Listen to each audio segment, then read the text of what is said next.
Hello everyone. Good evening.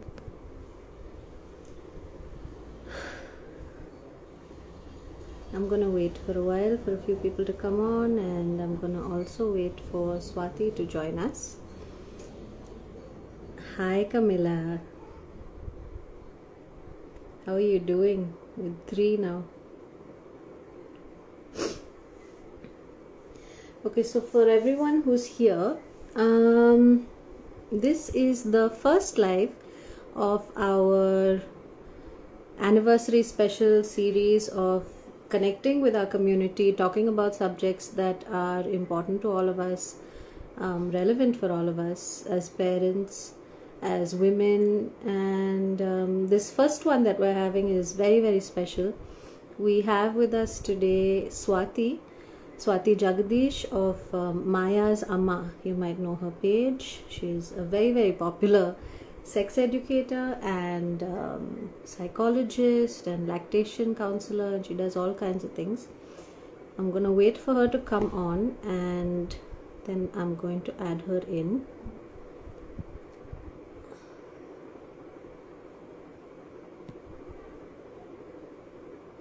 So while we are waiting for Swati to come here, Swati, if you are here and if I missed it, just send a request in, please. So while we're waiting for her, I just want to give you all a small little run through of what's happening this month. So as you know, April is our anniversary month, and this year we are turning 8 years old. It's unbelievable for me to even be saying that number. It's been a very, very long, lovely journey with Soul, for me personally as well as for the brand.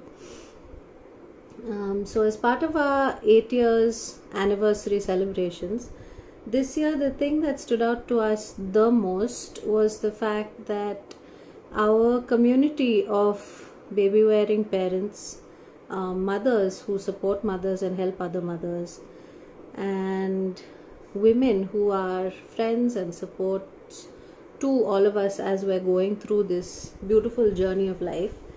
The one thing that keeps us going is this sense of community and connection and having someone to talk to about everything.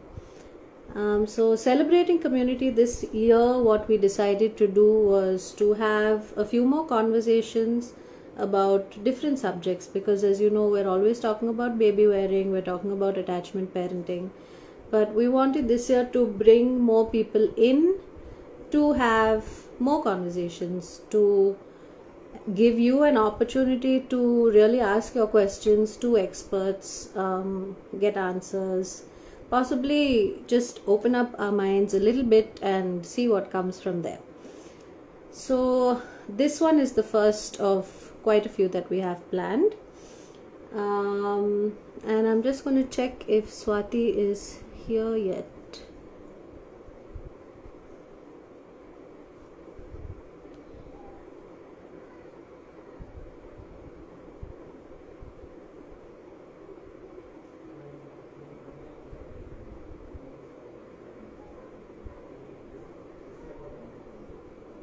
Thank you to everyone for coming here and being here. It's so good to see all of you.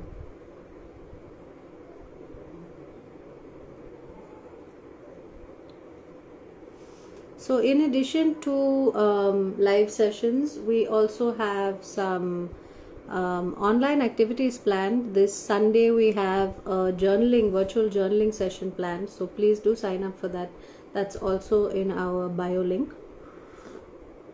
And I see that Swati is here. Just bringing you on.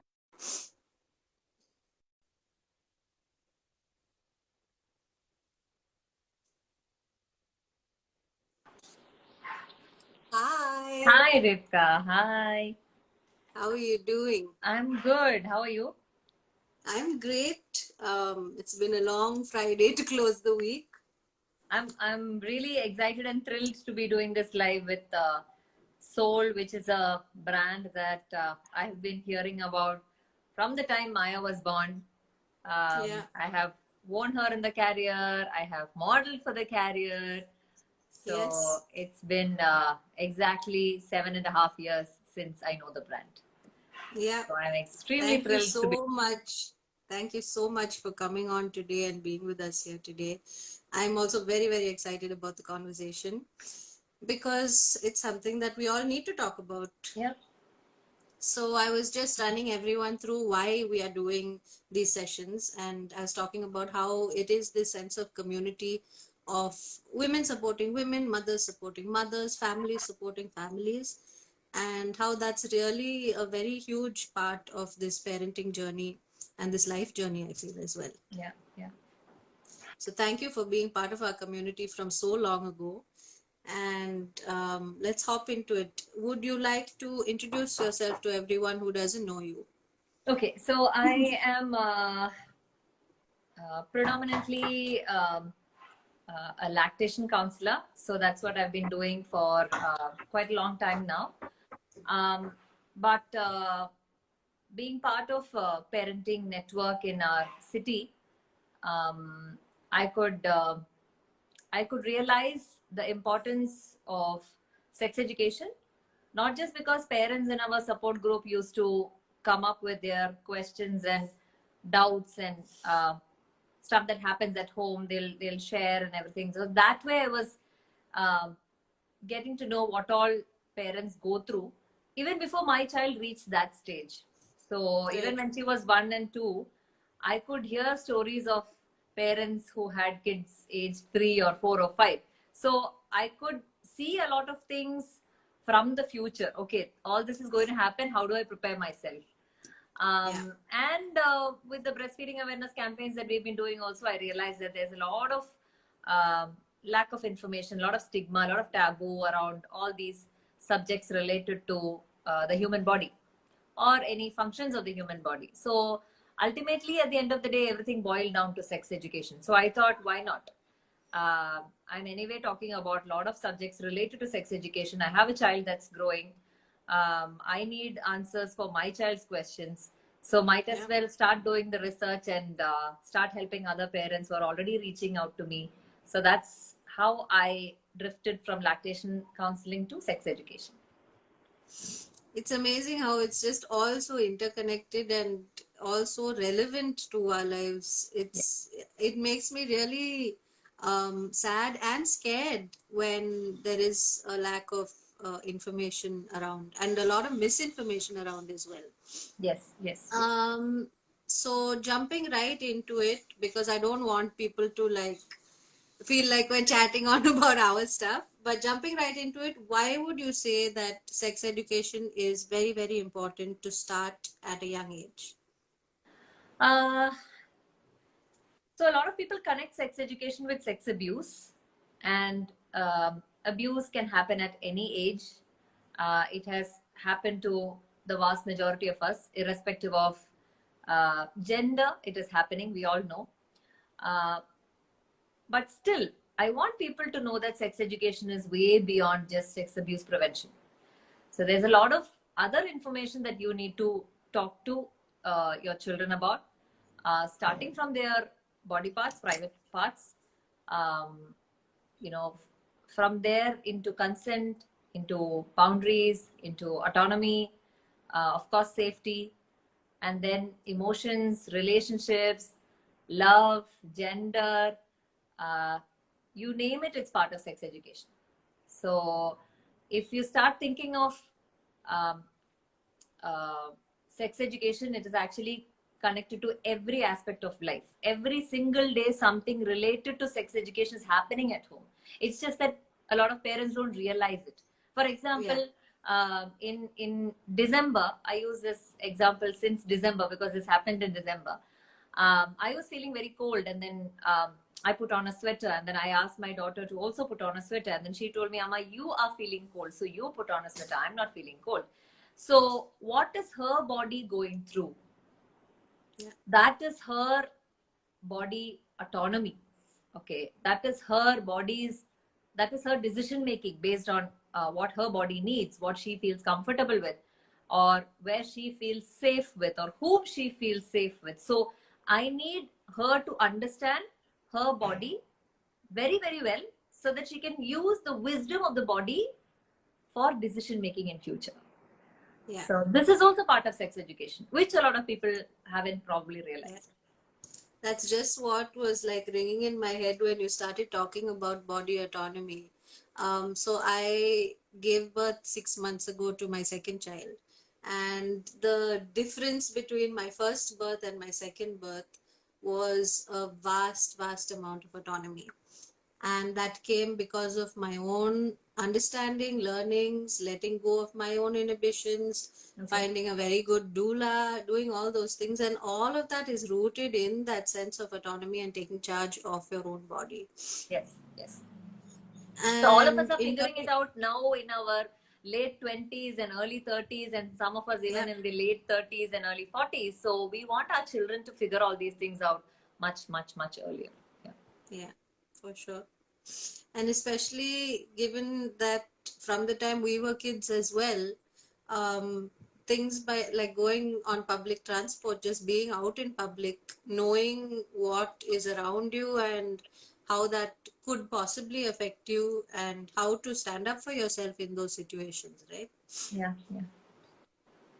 Yeah. So the next thing that I want to bring to the people who are watching is, so now we've gone over the why we need to do it.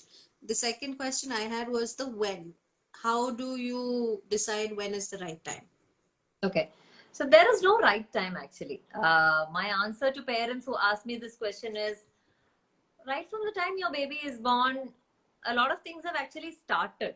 I told you, without even you realizing it, a lot of sex education related concepts are going on in the household. For example, breastfeeding.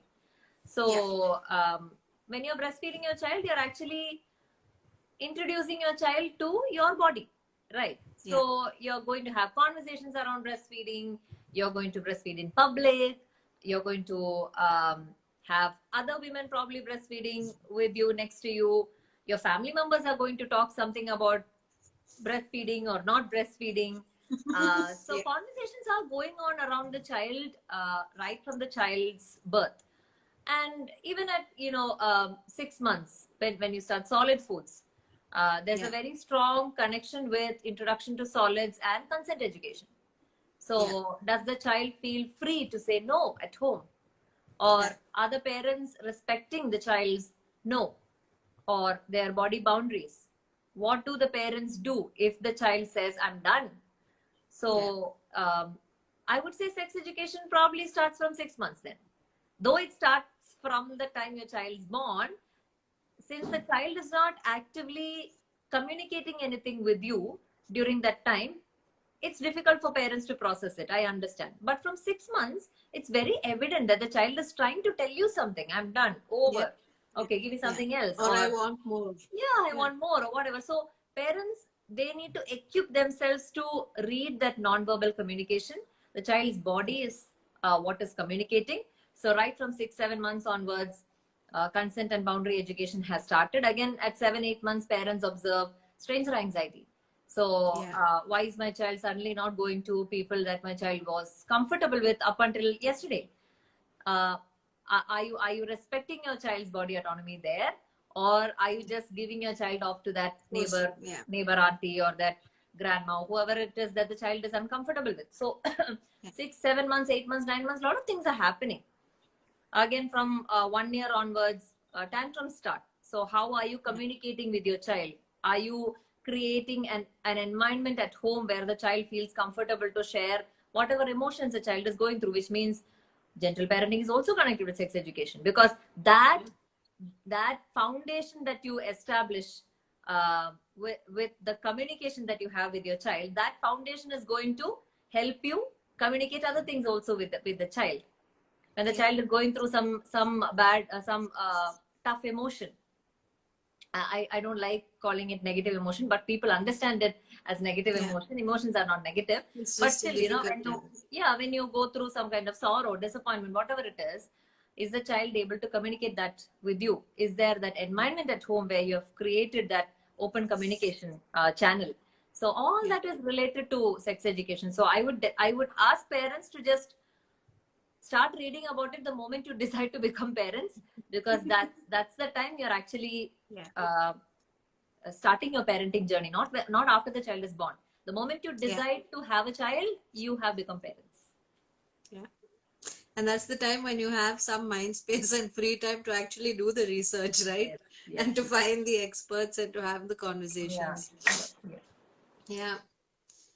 Okay. And with regards to specifically talking about sex and sexuality, and especially given that we are living in times right now where people are very open and very vocal about sexuality, identity, gender, all these things. Hmm. How do we talk to our kids about these seemingly difficult topics? Yeah. The topic looks difficult because we haven't gone through uh, those open conversations with our parents. That's why it's difficult. But once you start reading and researching more about it, or once you attend a workshop on it, then it becomes very easy actually. You just need somebody to sit with you and then explain for 2-3 hours what the subject is all about. That's all you need. So the topic looks very overwhelming and very alien and very difficult to us because we haven't studied it. Simple.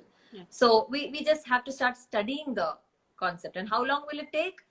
Um, my workshop is like 2 to 3 hours. So starting from 2 to 3 hours, you can take your own time to learn whatever you want about the subject. So um, start learning.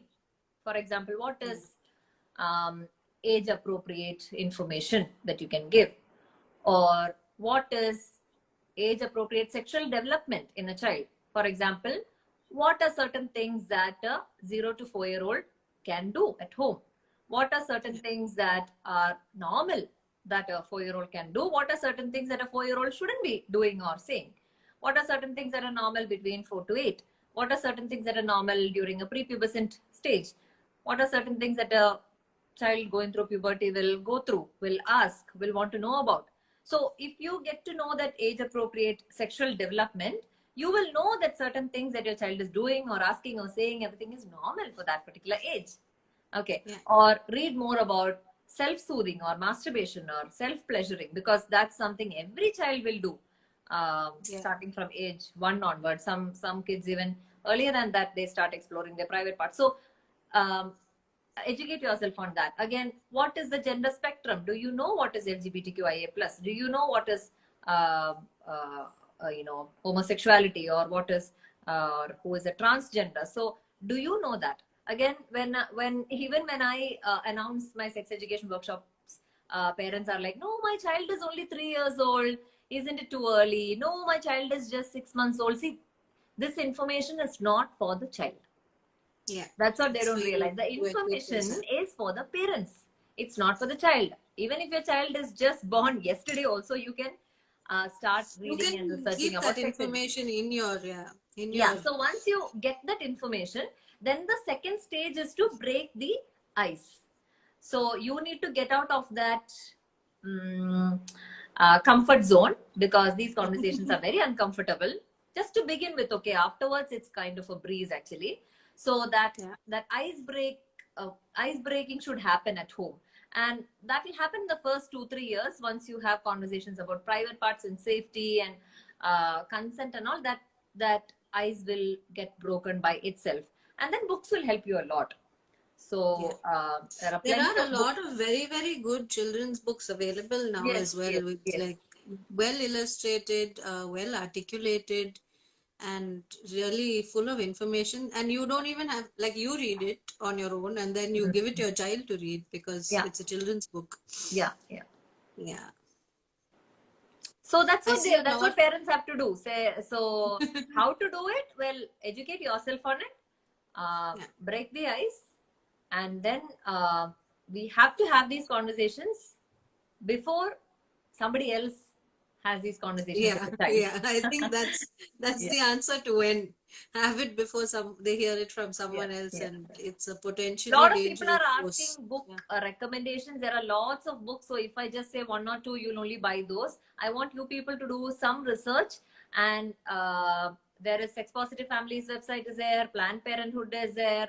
amaze.org is there, Amazing Me is there. So there are so many sex education websites handled by sex educators.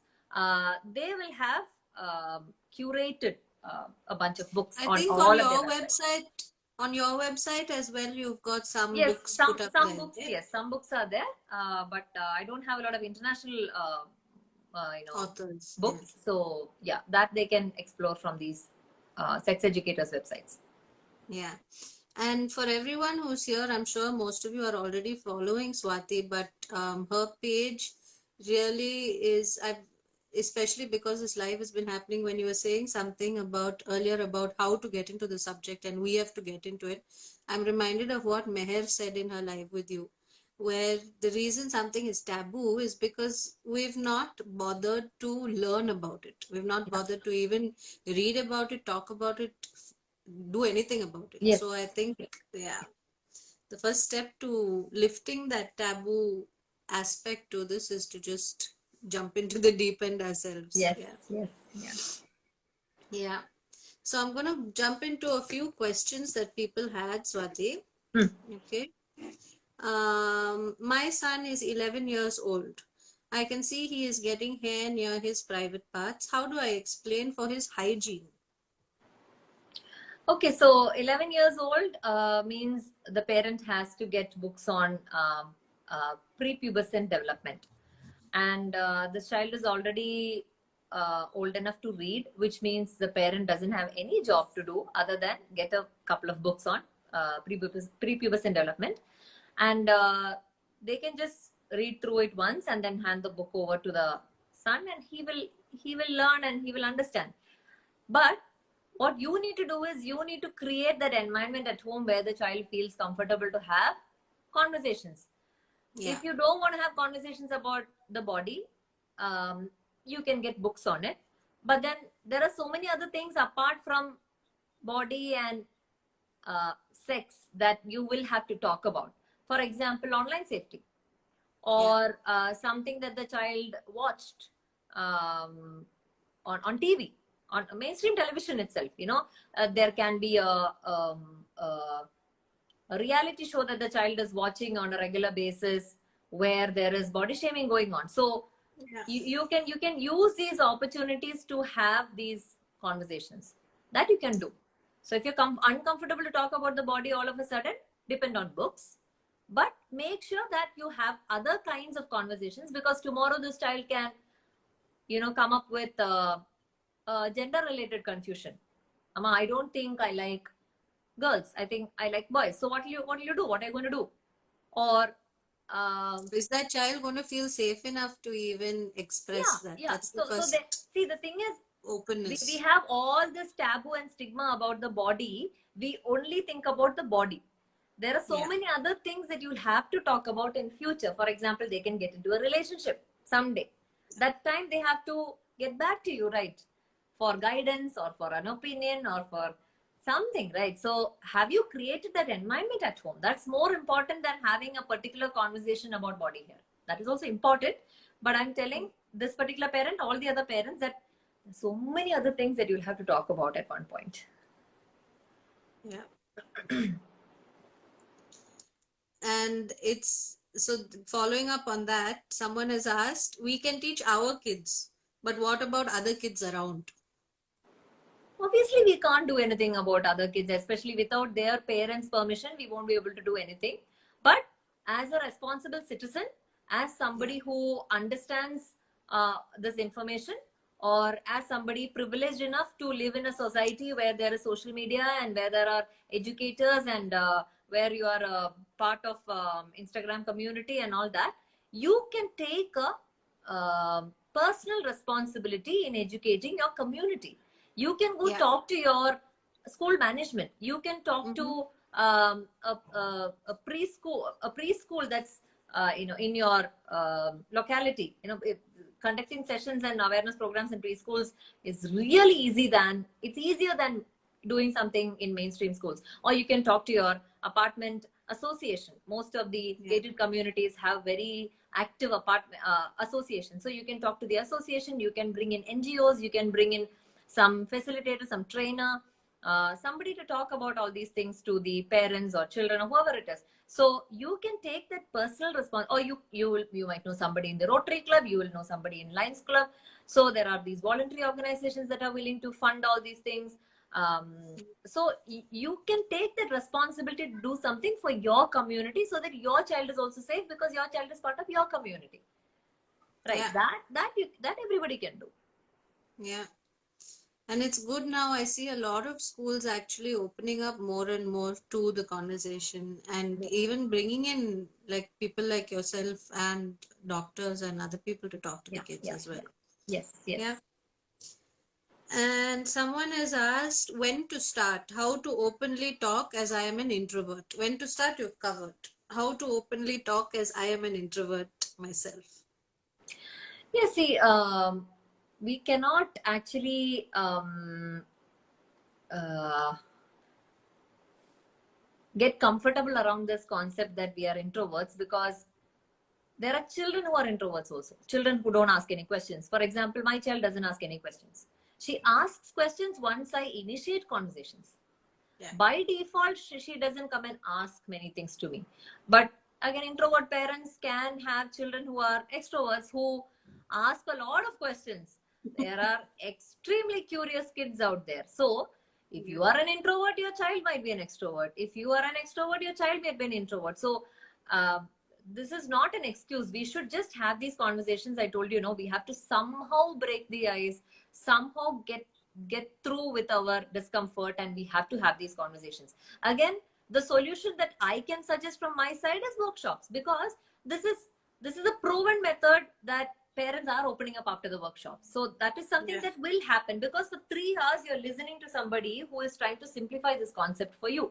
So you will start breaking a lot of biases and lot of unwritten rules that you have in your head. So during the 2-3 hours time, so many things actually happening inside your head. So maybe give that a shot, give it a try, right? There's So a huge amount of unlearning I feel that has to yes, happen to yes, facilitate this yeah, yeah. process. But the And I most think a lot of simplest, parents are waking up to yeah, that. the Yeah. simplest way to do it is to gather information. When you gather information, either through books or workshops, or educators, social media, this, that, uh, however it is, after a period of time, you will start breaking a lot of stigma that you have in your head. Once the concept becomes normal, simple, because a lot of people, when they attend workshops and all, what they say is, I thought it was something else, but now it has become something else for me. I thought it will be something complicated, but then now only I've realized that it's very, very simple. So anything can happen once you start collecting information. So instead of sitting there wondering what to do, or instead of thinking I'm an introvert, how to have these conversations, or instead of being scared for your child, because that's another thing that a lot of parents send me, and I'm very scared to send my child to the garden to play, I'm very scared to send my child to downstairs in the apartment to play. So instead of sitting there like that, I would ask people to start doing something. Yeah. Yeah. Yeah. Getting past that initial fear and that Yeah. discomfort and just Yeah. stepping into it, I feel. Yeah. And I think the other question, so a lot of questions were repeats of basically the similar concept. Someone's asking about what age do we make them aware about their body, good touch, bad touch, etc. So as I told you in the beginning, there is no specific age. The moment your child has entered into this world, uh, the child is a sexual being, which means sex education is a must. But then for that, you need to know what all comes under sex education. There are so many other subjects that come under sex education.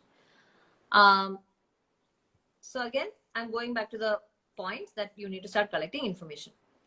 Yeah. The second part of the question, good touch, bad touch, is an outdated concept. It's a wrong concept. It's actually a dangerous concept. Yeah. Because touch cannot be the only thing that can happen with a child. There's a lot of non-touch based abuse also that's happening. For example, showing a pornographic clipping to your child. So how will you save your child from such situations? You need to start talking to them about safe and unsafe touch or behavior, not just touch. Yeah. So I have a very elaborate video on my Instagram, on my IGTV for that. You can go watch that. You will know how safe and unsafe is the word that we need to be using, and not good and bad. So like that, if we start gathering information slowly, step by step, we will start conversations at home for sure. Yeah. And I'm so glad that we started this conversation on our Instagram, because this is something that, so within our own team, and because all of us are mums and all of us now, our kids are all growing up, they're all grown out of careers. And it's a very relevant time to be starting these conversations and bringing it to our community. I'm just scrolling through, Swati, to see if there are any questions that came in.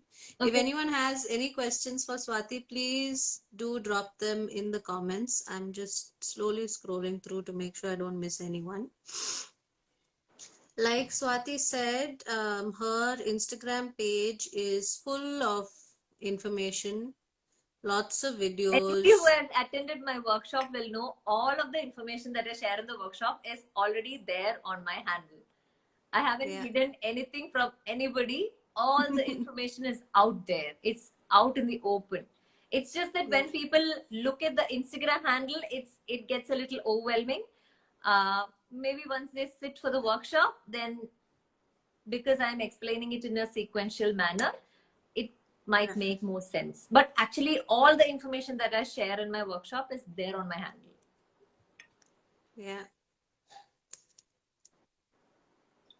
Kindly save this live. We want to watch. This live will be saved on the Soul Slings IG page, and we will share it to our stories and keep it highlighted so that all of you can go over it again in case any of it was too overwhelming at the moment. So there was one question, Rivka, that I noticed.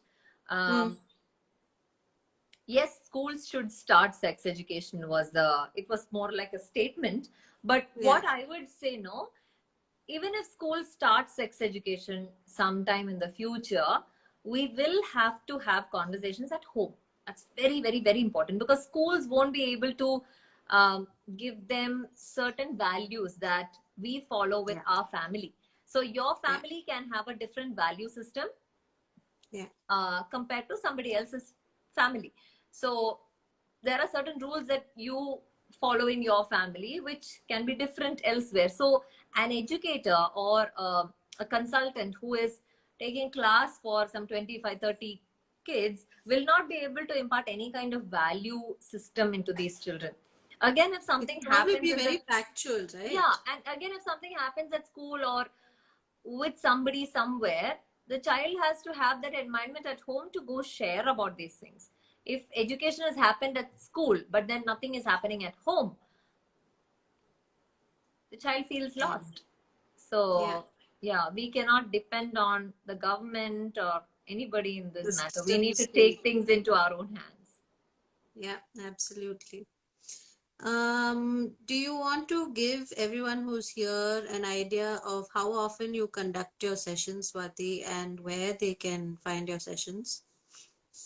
It's all on my website. They can just go check www.mayazamma.com. And now there are going to be recorded sessions, pre-recorded sessions also. So you'll be able to attend it at your own pace. Live sessions are also happening. And I'll be doing one in Chennai, Bangalore, and Hyderabad very soon.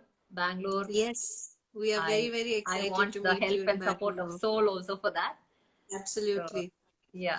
We are so looking forward to meeting you and having all of this and more in person. Yeah, me too. My school just held one single sex ed class in its entire lifetime. Yeah, I think for most of us who are in our like 20s to 30s at the moment, that was our reality growing up. For me, thankfully, my mom was open enough to talk to me about things. But even then, with general social stigma and taboos, I was always uncomfortable to share back, you know, even though the conversation opened up. So I think that's a load that we're all carrying to break that for our own kids as well, and to keep that line of communication open. Yeah. Anything else that you would like to ask me, Rivka, from these questions? I don't see any other new questions that have come in. In my opinion, an educator should be a doctor I'm professional to educate this topic. Okay. So the answer to that is, so that's that person's opinion. I respect the opinion, but anybody who's passionate in the subject, who has taken um, efforts to read, research, and learn or get certified in this subject can take classes on sex education. And sex education, as I told you, is not only the medical angle Not of things. limited to the body, yeah. Yeah, so that's again, a lot of people have that notion also, that sex education is something to do with the medical angle. Again, a lot of parents ask me, how do I explain periods to my 8-year-old, 9-year-old? Will my child understand endometrium and cervical canal and vaginal canal?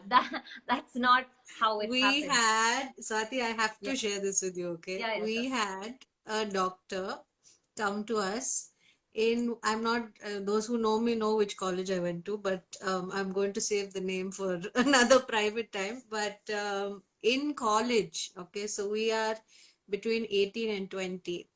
And a very popular gynecologist in Chennai came for our sex ed session. And she told us, 18-year-old girls, that when we have our period, it is our uterus crying tears of blood for the unfertilized egg. Oh, And at that time, those of us who were beyond that sort of laughed at it and had to stifle our laughter. But I'm thinking of the horror of the other girls who were maybe really innocent and genuinely believed what you're saying. yeah. Because a So lot of it's people so don't, important. yeah. A lot of people don't know that medical professionals are also not trained in sexuality. Okay, Yeah. sexuality is a different subject. Now, people like Dr. Tanya and all are coming up and telling, we didn't have any of this training even in medical Yeah. school, right? So a lot of people think doctors know about sexuality or, lactation or, any other, separate field for that matter. Yes, they know something, but then they, unless and otherwise they have done some specific courses or they are completely passionate in that field, you cannot say that they will know everything about it, because I have seen Absolutely. a lot of videos of doctors spreading misinformation as well. So yes, doctors are a great resource to talk about sex education, but they might not always be the right people to talk about it. Not only because sex education is not only about the medical angle, but sex education is also about the psychosexual angle, psychosocial angle of things. So there is Absolutely. a Yeah. lot more into sex education than the medical, the clinical angle. Yeah. The physicality of it, right? Yeah. Someone is asking, when are you coming to Kerala? Kerala, I'm coming next week. I'm planning a meet and greet in Cochin. Let me see. As of now, sex education workshop. No, I haven't planned anything, but a small meet and greet with some of my followers. That's happening. Yeah. Nice. As a social worker working with marginalized communities, how can we approach those families regarding this subject and help children to give an open environment? Yeah. So it's mm, see, there is no set curriculum on sex education. That is something I want everybody to understand. There is no body that is giving you some kind of course material. Tata Institute of Social Sciences was about to come up with something, but then pandemic happened, so I don't know what they're going to do with it. It was an in-person session. I was also supposed to go to Mumbai for that, but somehow that got stalled midway. I don't know when they're restarting it. But apart from that, there are only some NGOs that are giving away certifications, or there are educators who were in this field for 20 years, 30 years, who have some certifications that they give away with whatever they have learned in the subject. So there is no set curriculum or anything, unless and otherwise you're going into therapy.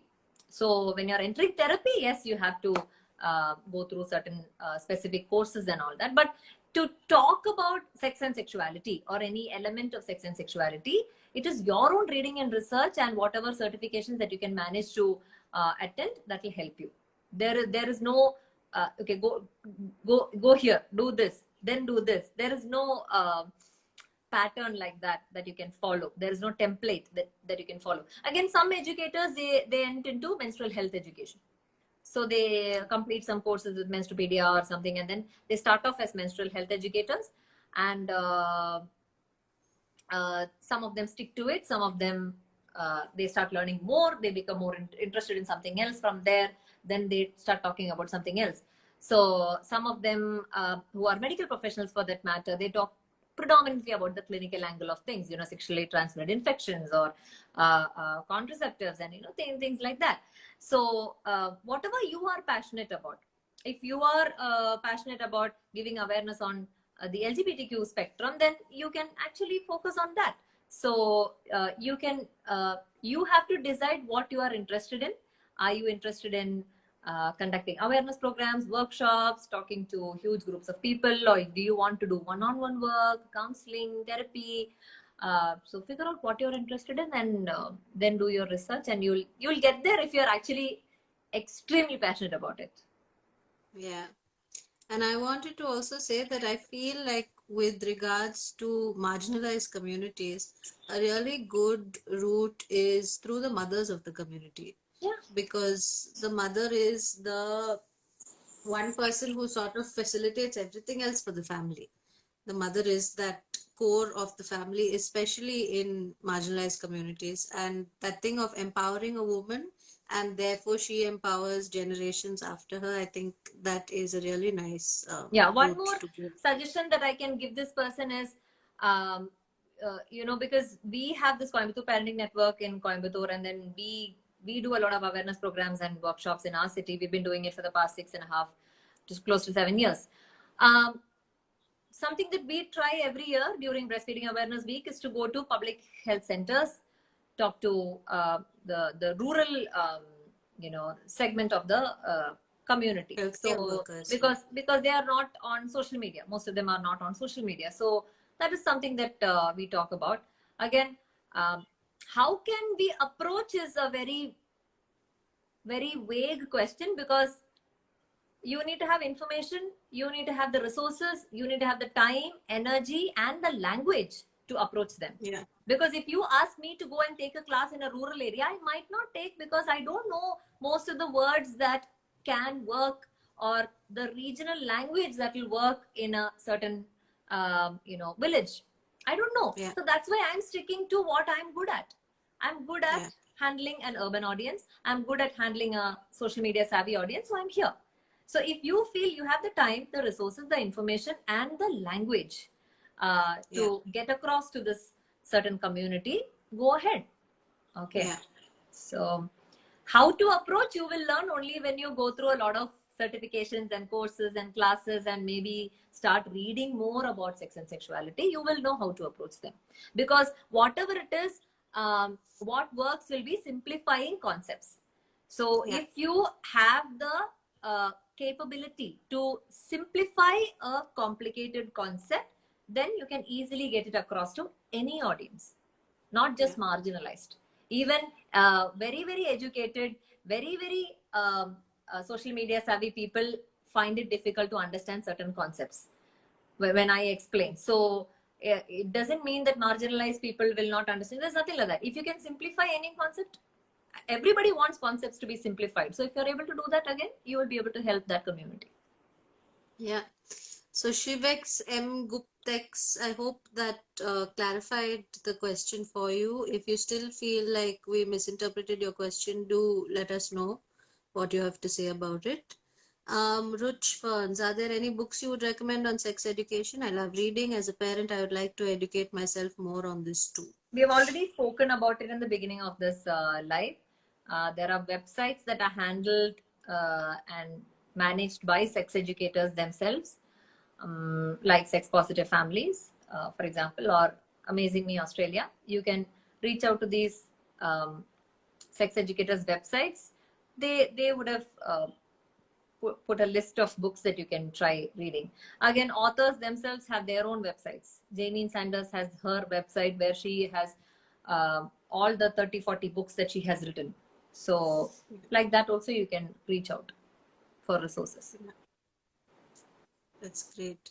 Where can I find the details of the meet and greet happening in Kochi? I'm guessing you'll announce it on your page, yes, right? Yeah. And hey, Maya, where do you get these specs from? Of course, there had to be one specs question, right? They're all beautiful. Every time there is a specs question. So to answer that. Huh? Okay. Random eyeglasses websites. I just keep looking for something interesting. If something comes up, then I just grab it. That's all. I You don't even can remember totally where most have of it. one eyewear brand sponsor, you know. Yeah, Be yeah, one yeah. brand ambassador for Yeah, yeah. eyewear.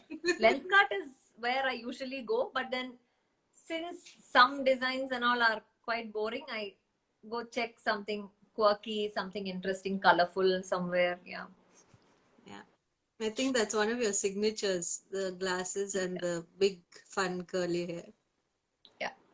Hi people, this is Dr. Gayatri. I'm extremely happy looking at your work. Mrs. Swati Jagdish, keep doing the good work, dear. Thank you very much. Toxic parents topic was fab.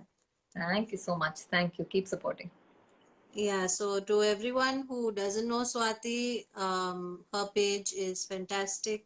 As she said, she covers so many more topics than just sex and sexuality. And I wanted to focus on sex education, but I'm not able to focus because somehow or the other, I realize everything is interconnected. So then I have no other go than to talk about so many other things also. Yeah. Yeah. And that's exactly what brought us to you, right? Because for us, when we're talking about attachment parenting, when we're talking about gentle parenting, when we're talking about just raising responsible human beings, it all comes back to having these open conversations. Yes. And Yes. I'm so glad that we could do this today, Swati. Thank you. Thank you, Rivka. I'm Please also make so happy to Toxic be Parents video associated with in Soul. English. Yeah, me too. Please make Toxic Parents video in English on your YouTube or Instagram. Suggestions for work. I think Swati's calendar is already full, no? The video is already there. You can just search for a channel called Private Matters. It is not my channel; it's somebody else's channel. But the video is there. The English video is already there. Awesome. Yeah. That's great to know. Anyone else? Any more questions? We've been on for 45 minutes and I've loved this conversation, Swati. I'm so glad we covered so much stuff. I know that normally you would cover all of this in like a 3-hour session and really go in depth. And that's the number one reason for everyone to get a session with Swati. If she's in your city, really great. Do you take corporate sessions? Yes, definitely. Yes. Yes, please reach out to Swati on her page. And anything else, Swati? Or shall we wrap up for the day? Anything you want to tell our audience? Yeah, so something that I hinted sometime back, I want all of you listening to know that sex education is not just about sex or porn or sex abuse. There's a lot of other concepts that's connected to it. And you need to start your inner work. It can be gathering information, it can be understanding about consent and boundaries because adults themselves have very poor understanding of consent and boundaries.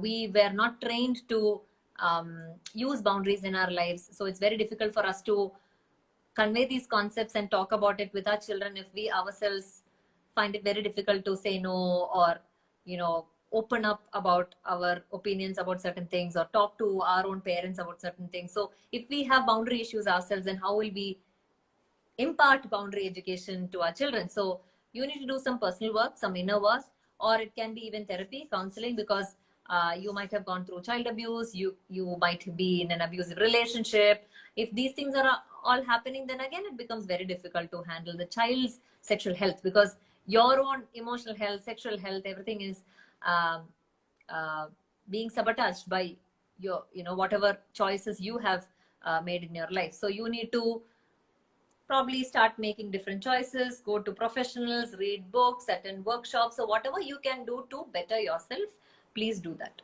Yeah. And it definitely, I can guarantee that it will 100% pass on to your child in a really, really beautiful way. And having that open communicative relationship with your kids is so, so vital and so important. Yeah. Yeah. Yeah. Thank you so much, Swati. It's been so Thank you. good. Thank you, Rivka. Thank you, And Soul, like I for said, considering this.